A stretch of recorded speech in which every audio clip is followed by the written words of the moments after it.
Max Golden Globe a la mode. Batman's thick. You are not the Scarecrow. Andrew Garfield hates Mondays and isn't attached to Spider-Man 4. And House for Sale, famous fictional House for Sale. All of that and so much more, but first, news dump. Mac, I have news. I have terrible news. Perry, the donkey who served as the donkey model for Shrek, has passed away at the age of 30. We shit on Shrek often here on this program. Or I guess we don't shit on Shrek. People shit on Shrek. I think Shrek and Shrek 2 are great animated movies. Great times. One of my favorite scenes as a 12, 13-year-old in that first Shrek is when they're sitting at the table in the castle and everyone's saying the name Shrek, donkey. Incredible. This has nothing to do with Perry the donkey, but I suppose he helped out in some way or shape or form for that first movie. So R.I.P. Perry. You had a good run. It does remind me of the raccoon Snowball, I believe, or was it Oreo? It might be Oreo, the one that Rocket Raccoon was modeled after. We're losing too many of our modeled animals. Went into his room. Yep. This is for the donkey. Only to find Gideon's Bible. I did just give it a Google AI search, and donkeys do, on average, their lifespan 25 to 30 years. That was the next question I was going to ask you is how long do you think donkeys normally live? So, all right, he lived a full life. Well, but they can get up to 40. Hardworking donkey lived his whole life. They can get up to 40. So do you think with this, with the Shrek fame, maybe he started living a little hard and fast? Yeah, a lot of donkey blow. What do you think? Wow, I mean, he's obviously in captivity. I don't know. Do you think there's a like crab apples? Is that how animals get a high? Like, how do animals? They probably eat fermented fruit, right? That's how they get fucked up. I was just gonna ask you. Please explain to me what a crab apple is. Oh, like those? You've never seen a crab apple tree? We used to pelt each other with crab apples as kids. Seriously? Well, we'd throw anything at each other as kids. Oh, crab apple trees. Because the best way to describe a crab apple is it's about a third to half the size of an apple. So you can really fucking huck those things. You're hucking piss with those things. You could really leave some welts on folks. It's a dangerous game. You don't want to get in a crab. A crab apple is akin to like a hard boiled egg. It's in that same sort of range. You can really hurt someone with one of them. Thinking back to your childhood, what is the thing that you got into the most fights with? Like you'd find on the street and you just start throwing at each other. It's probably crab apples, but moreover, It was probably like, so in the neighborhood I grew up in a low income neighborhood, aka the projects. But it's like, it's like John Hunter. It's a a suburban project, so it doesn't really count. But you had all levels, all ages of kids there. So like our councilman, our lawyer was also very good at sports growing up. So we used to play up with the older kids, and then sometimes you'd get in fights with like older kids and you just like have to fucking just basically take a couple punches and hope you get out of there. But then once you grew a little bit, you could kind of mess around with some of the older kids, and every once in a while you'd get the better of one in a little wrestling match, and then you gain some respect, and then people don't really fuck with you anymore. But that doesn't happen these days. Kids don't get their asses kicked. Everyone needs a good ass kicking or two in their lifetime. You know what we used to always do in hockey, and I'm pretty sure that these have been outlawed, is the helmets and gloves. Yeah, I did knock a tooth out once.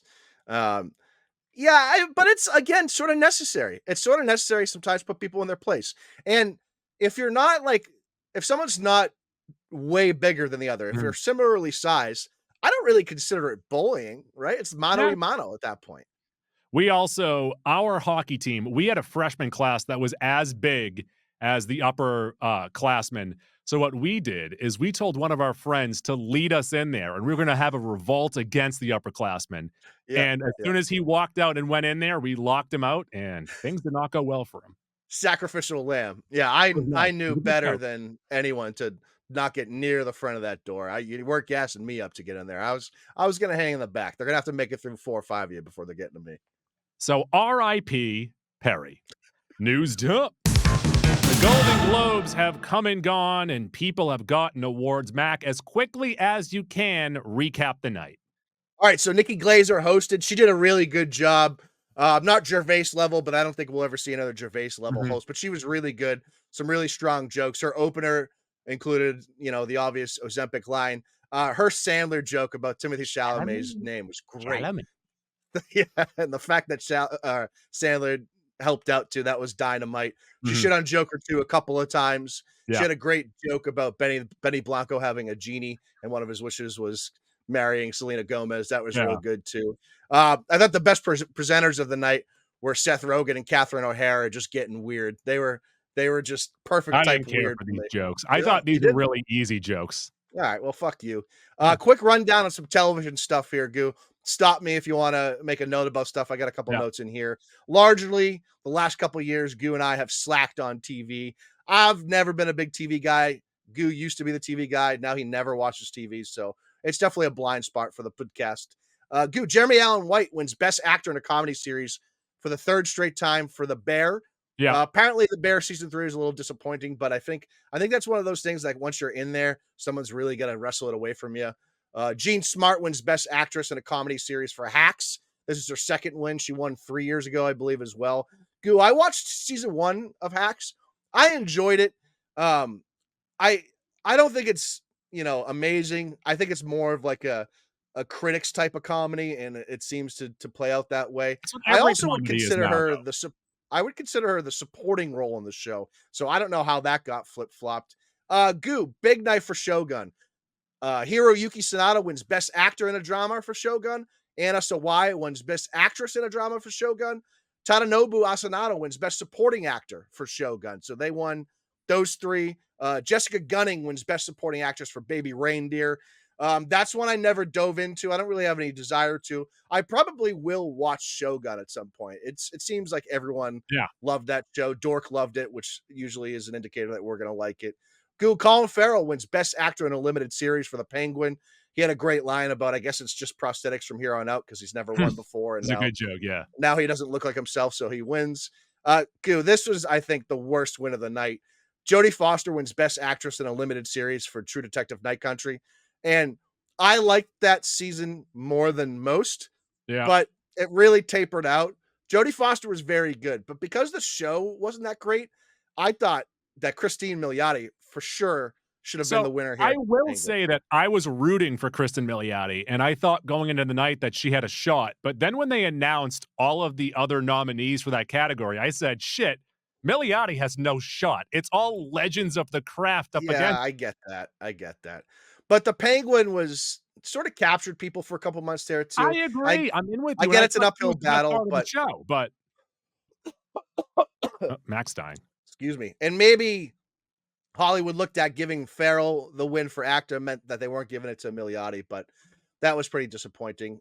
Goo, Baby Reindeer wins Best Limited Series. That beats out the Penguin. Now, I have no desire to watch that, but based on the reception of it, I'd say it was deserving. Hacks wins Best Comedy slash Musical. That's the second time it's won. Shogun wins Best Drama. It beats out Squid Game. The Day of the Jackal, which Dork just recently reviewed. The Diplomat. Mr. and Mrs. Smith, which I thought was okay, not great, and Slow Horses. My main takeaway from the television aspect is I think we should watch Shogun. Maybe it's too late to review it, but I I think it's agree. worthy to watch. Film Goo. Zoe Saldana wins Best Supporting Actress for Emilia Perez. She beats out Ariana Grande from Wicked and Margaret Qualley from The Substance. I wouldn't say this is an upset because she seems to be the favorite, borderline favorite for supporting. But this started a theme here of Emilia Perez pretty much winning everything it was nominated for. Kieran Culkin wins Best Supporting Actor for A Real Pain. He beats out Denzel, and now I feel like he's got the inside track for the Oscar as well. Demi Moore wins Best Actress in a Comedy for The Substance, which is still insane that that's nominated in comedy musical. I This is couldn't her. stop laughing that whole movie, though. It is some. It is somewhat of a dark comedy. This is her first win in something ever, so that's great for Demi Moore. Yeah. She beats out Mikey Madison from Honora, who was the Oscar favorite going into tonight. So I'll be interested to see how the odds change over the next day. Also nominated Cynthia Erivo, Zendaya, Carlos Sofia Gasson, and Amy Adams for Night Bitch. Sebastian Stan wins Best Actor in a Comedy for A Different Man. Fernanda Torres wins Best Actress in a Drama for I'm Still Here. I have not heard of this movie. I don't know who she is. That category is pretty weak, though. Adrian Brody wins Best Actor in a Drama for The Brutalist. This is his second nominee ever, his first win. I'm stunned he didn't win for The Pianist back in the day, which he won Best Actor for at the Oscars. He beats out Coleman Domingo, Daniel Craig, Rafe Fiennes, Sebastian Stan, Timothée Chalamet.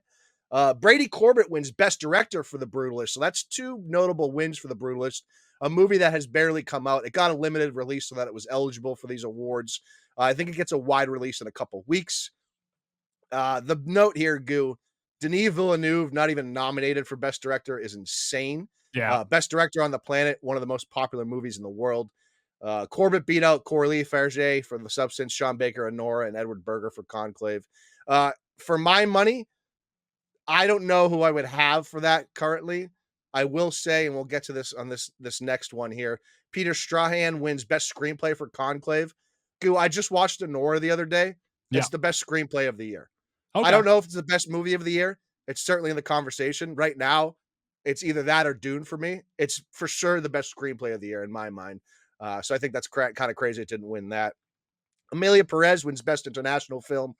You wouldn't really know anything else nominated. Flow wins Best Animated. It's a Latvian film that I had never heard What of a until cat, about 2 right? days ago.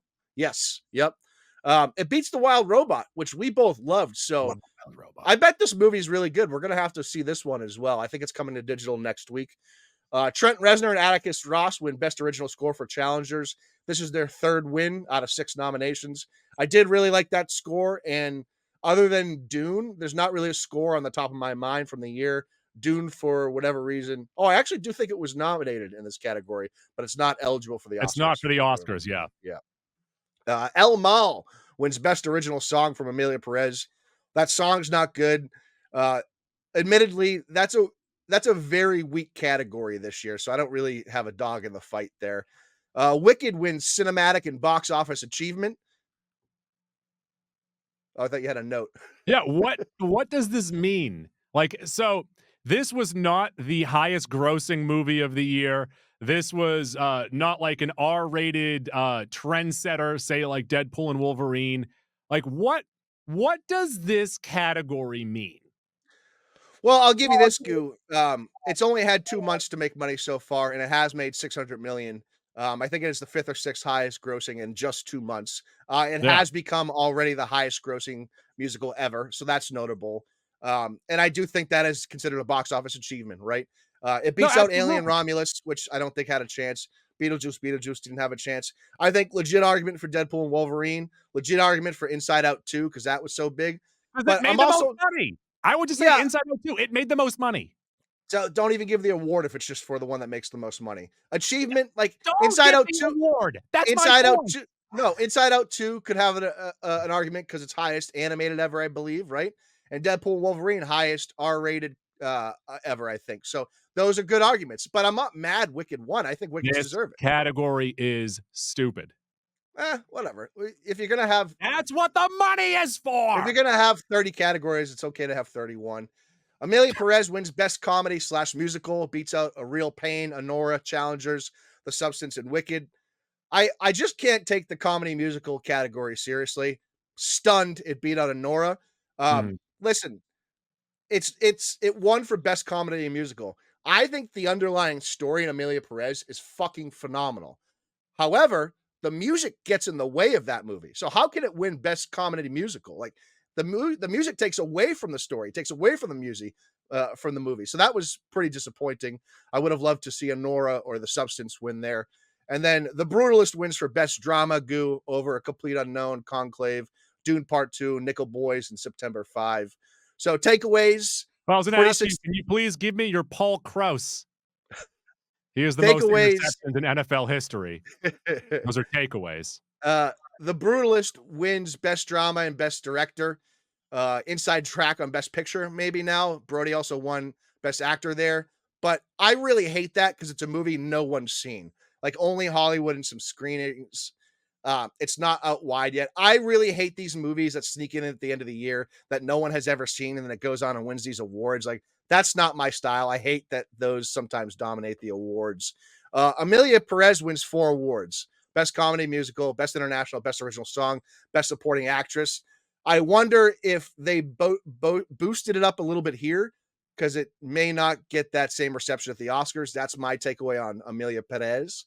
Mhm. And again, Shogun went 4 for 4, won all 4 awards it was nominated for. So I think we got to watch Shogun. I think we got to watch that cat animated movie. And I suppose we got to get to the Brutalist as well whenever that comes out. Good, we can watch the Aristocats. I'm very excited about that. Flow. I will There it is. say, It's called Flow. big takeaway from today, you just mentioned the Academy Awards. I saw that Madam Web is not eligible for Best Picture. um, for myself personally, I have futures on Wicked at Best Picture. And Yeah. I will say, it being muddied waters right now, I do think a film like Wicked has a chance to emerge if no one makes themselves a clear front runner. Mhm. I'm not expecting it to win. I think I have it at plus 500. I have Mikey Madison as best actress. I think I got her at like minus 120. I forget. There's a couple other bets I have there too. No crazy long shots, but it'll be interesting. So this is the first award show that's going to start to change those odds. So over the next 6 weeks, we're Yeah. really going to figure out who's the front runner. And we'll give you more of our bets heading into the Academy Awards news dump. Over at the box office this past weekend, Mufasa has taken the top spot and is now at 475 million worldwide. Sonic falls to number 2 and is now at 336 worldwide. The franchise has now gone over $1 billion at the box office. That's also not including the merch. I think movies like that, merch plays a lot into it. Also, Jim Carrey said that he is open to playing Dr. Robotnik again in a Sonic 4.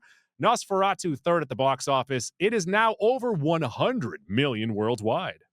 Yep. Nosferatu not nominated for anything in the above. That's another one we got to get to.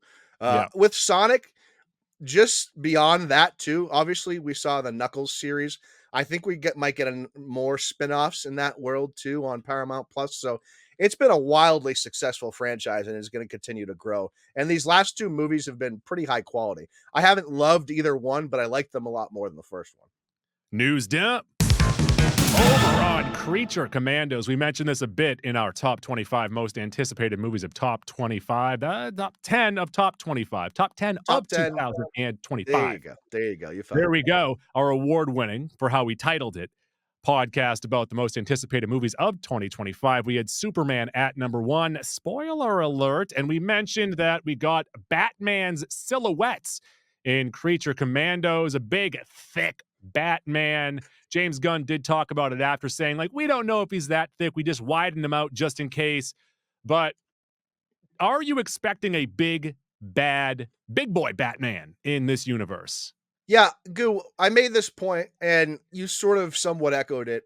When we've spoken about Batfleck in the past, the best Yeah. part about his Batman, I think most of his suits looked great, but he's a beefy Batman. And in my Yeah. mind, I don't want like a jujitsu Batman. I don't need a 180-pound Batman as much as I like Battinson.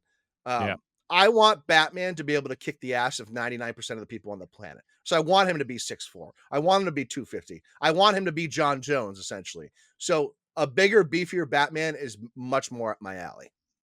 I also, because you just mentioned Pattinson, if we are getting 10 years and 3 movies of Robert Pattinson, we already have a Batman that looks like that.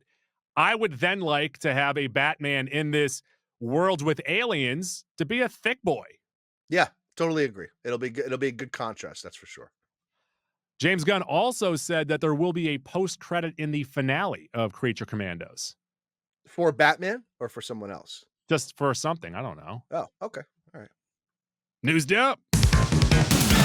Penguin showrunner Lauren Lefranc confirmed that Dr. Julian Rush is not the Scarecrow. This is via Screen Rant. Matt Reeves says they're currently trying to find the right idea. This has nothing to do with this, but they're trying to find the right idea for a Penguin season 2. Again, less Penguin talk, more Batman 2 talk. I Yeah. don't give a fuck about Penguin season 2 at all, Let's really. get back to the Scarecrow real quick, though. Yeah, so I'm glad that they came out and said this. We can put an end to that. It is interesting that they put pseudo Easter eggs in the room for people Mhm. to go crazy over, which I think that's obviously doing a good job getting the internet to talk about your show. But with the Batman 2 news being bumped off again, I like couldn't give less fucks about any of the series right now. I want them to streamline this Batman 2 thing. All hands on deck working on Batman 2. If they make a Penguin season 2, Does Colin Farrell have to give his Golden Globe back? Because he won it for limited series. It does nullify it, right? In a sense, It's obviously kind that of win's a bullshit. win Yeah. because but you win in a category that is essentially made for one-offs, and if it does come back, kind of Yeah, bullshit, kind of kind of bullshit. bullshit. Also, this makes me look better too, because I said that Dr. Julian Rush was gonna be Mad Hatter, and that's still a possibility. That's a good point. She didn't say anything in regards to Julian Rush not being any villain. She just Yeah. said that he's not Scarecrow. She said the character doesn't matter. Stop fucking focusing on this character. Look at Hawk that guy said he doesn't instead. matter. News dump. Let's move over to the MCU, and Andrew Garfield said that he is not attached to return for Spider-Man 4, but he then said via GQ magazine, no one is going to trust him anyways. It's a great point. Um, I don't want him in Spider-Man 4 No, they also. just did this. They can't do this every movie now. Yeah, we can't have massive crossovers, especially in the world they just set up for our Spider-Man, Tom Holland Yeah, Spider-Man.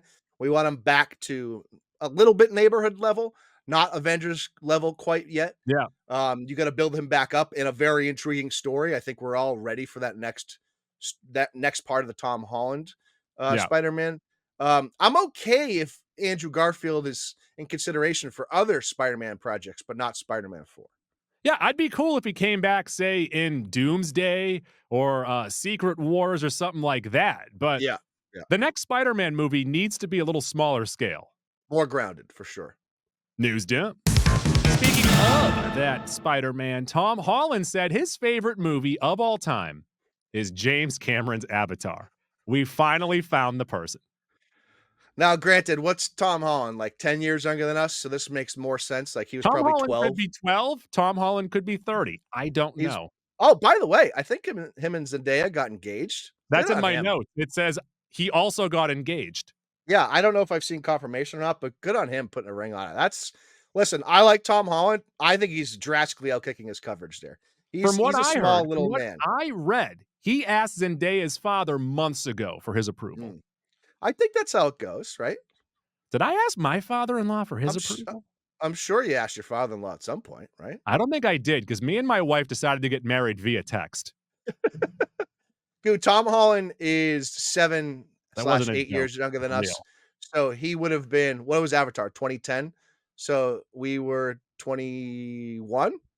So he I would have don't been like 13. 13 is like the perfect age for an Avatar super fan. So I won't blame him. I do think it's kind of insane that that's your favorite movie, but I don't This is blame a from 13-year-old. Men's Health magazine. He also said, "I take no shame in saying it." But when you say that, it sounds like you are taking shame in saying You're it, at right? least acknowledging that you're going to receive shame. Yeah. Just fucking say that you like it. Don't even bring up the shame. That's what I'm saying. Shame, shame, Shame, shame. shame, shame. News tip. Squid Game Season 3 reportedly will be released on June 27th, the year 2025. This is via Netflix Korea, I believe. I am almost through season 2, and I am very, very bored. I never watched season 1 because I kind of missed a boat on it. Peak COVID television. I Like just never dove Pikachu. in. And then after the fact, I was like, well, I get it, but and we've talked about this before. The fact that I have to read subtitles the whole time instead of just like 2 hours is a bit bothersome for myself. I'm certainly not going to watch it dubbed. That's way worse. I was gonna Um, say, can I please admit to something? And I do take shame in this. you watch it dubbed? So I was folding laundry on the day that we started it. Mhm. And I knew that I'm able to watch a Parasite. That's 2.5 hours of reading the I can subtitles. do that. I can do that I knew that once I a had year. 16 hours ahead of me, Yeah, and I really needed if I'm gonna watch it with the subtitles, I really need to focus, but I also had 4 bags of laundry, so I really needed to do laundry. sure. We've been watching it with the dub on there. I hate that. I hate that. I have read some of the feedback is people are annoyed with season 2 because it's clear they held stuff back to split this into 2 seasons, season 2 and season 3. I will get to this at some point. I just like I missed the boat on it and I don't really feel like I need to dive in Love on it. mouse. Maybe once you finish season 3, and it's great. Maybe I'll dive in on it, but I have no desire to watch it, quite I honestly. really liked season 1. Granted, I thought the final episode never ended. It just kept on going. And then this season is I enjoy the fact that they tried to do something different and didn't just try and run it back like the same story but with new characters. They Mhm. had some holdover characters, so I guess they did try to run it back with a couple of the characters. But the backstories that they have given, I think they're stupid. And they've added almost too much comedy to this. Like, this is a very, very serious show. It's very weird. Like, I usually don't like, I'm not affected by gun stuff in Mhm. movies and stuff. There's almost too much gunplay in this. I don't like it. Okay. It's a All lot of right. murder. You're anti-Second Amendment is what you're saying. That's what I'm saying. That's what I have been we're almost on 500 episodes of this podcast. We've done roughly 400 news dumps. I've been Yeah. waiting a long time to talk about this. No, Yeah, I I'm old. mean, again, like I said 30 minutes ago, you're formerly the television guy of the program. So if you don't really like a television show, I'm probably gonna like it less. No, So but you're more polished than I am. I'm not I very don't polished. I don't know about that. It goes back and forth. It's a real tennis match between you and I when it comes to that. It's a real Um, challengers, if you ask me. I do have homework for you. You need to No. watch Nora in this next week or so. You might have to pay $20 for it. Goo. It's amazing. It might be 40 hot dogs for me. I'm still kind of Oh, sitting on it. okay, fine. But again, I think it's the best script of the year. It's insane in some respects, really, really funny in other respects. The character of Honora, played by Mikey Madison, is fucking awesome. Okay. Um, Currently, it's the only thing in contention with Dune for the best movie of the year for me. News dump. And like Max said in the headlines, there is a famous fictional house for sale, and that is Walter White's home from Breaking Bad. It is on sale right now for $4 million. The house averages 300 visitors a day, and the owners have also put up fences after calling bomb squads over for mysterious packages. People have regularly been scammed into thinking that they've rented the house out. One person even showed up in a Speedo after paying a scammer thousands to swim in the pool. Yeah, I this house is nothing extraordinary. It's pretty No, ordinary, in fact. I that's don't the know what point the of the show. Is it's supposed to be yes, an ordinary yes. home? I don't know what the housing market of New Mexico looks like. I'd have to say this is probably being, you're getting the Breaking Bad tax here of at least Yeah, $3 million, if not more than that. However, there is earning potential here. You can Airbnb it, you can museum it. Like yeah. there's some real money to be made here. So I'm assuming the next person that buys it isn't going to want to deal with all the riffraff, so they will turn it into something like that. I was gonna say, I mean, like, unless there's an underground bunker with almost $4 million underneath it, I would never buy this house. I mean, think about the experience you could build for someone. Like, you could build that trapdoor where Walter goes under the house for the money. Like, you could do all these certain things, turn it into the Airbnb.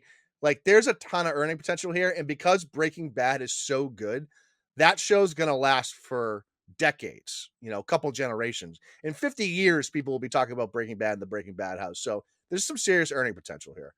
Now, I would recommend that you guys check this out. Our award-winning Build a Home podcast, where it was you, I, and Billy D taking our favorite fictional homes, taking parts of those homes to build our own home. Nothing from Breaking Bad popped up in there, and I don't think we would have ever have thought to put anything in there. I tried to get Walt Jr.'s crutches, but I couldn't find a Oh, spot for them. Mac, no. I thought we agreed that you wouldn't be crass in 2025. I get one and a half an episode. Oh, that's right. I But didn't say I didn't say the word yet, so I had to say something. let's see here. I had SpongeBob's pineapple and Tim the Toolman Taylor's bathroom of the future for dudes. Who got Arnold's bedroom? I did. Okay. I don't remember at all what So I that's drafted. 3 of my things from the draft. I don't remember at all whatsoever. Picture Anything. this. You're taking a shit and you can watch football. That's what you get in my house. Mhm. And then when you're done shitting, a super powered flush. Also, Very strong tweet this week with the Batman silhouette and the Hey Arnold room. Yes, I liked that that I connection. love that too.